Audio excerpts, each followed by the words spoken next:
ধান লাগানোর ভিডিওত মুই এত প্রশংসা পাম আর এত ভালোবাসা পাম সেটা আমি কোনোদিনও ভাবি পারিনি। তো সবাইকে অসংখ্য ধন্যবাদ। আর আজি কিনা দেখো আমি আজি আরোকখান ধানবাড়ির ভিডিও নিয়ে আসিনু। তো যাই হোক ইয়ার আগতে আমি অনেকবারই কিন্তু ধানবাড়ি ইচ্ছু কিন্তু সেরকমভাবে ভিডিও করে নাই কারণ ঘাস উঠিবার আইচ্ছু যেহেতু মোবাইল-টোবাইল বাড়িত থুইয়াই এচ্ছু।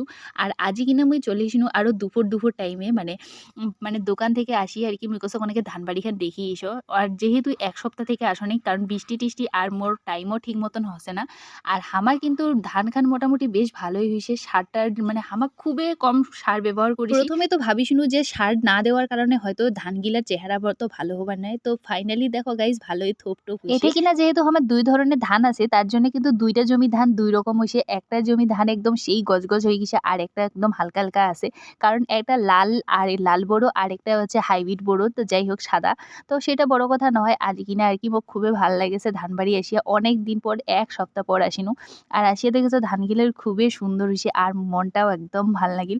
আর এতদিন থেকে আসিয়া খালি মানে ইচ্ছা না করে আসিবার তাও আরকি আসিয়া নেকে-টেকে দিয়া গেছিনু। কিন্তু এলা খালি ধান হওয়ার বাকি আর ভগবানের ঠে একটাই প্রার্থনা যেন ভালো করে ধান হইয়া ভালোই আরকি বাড়ি ঢুকিবার পারি সেইটাই ভগবানের ঠে কামনা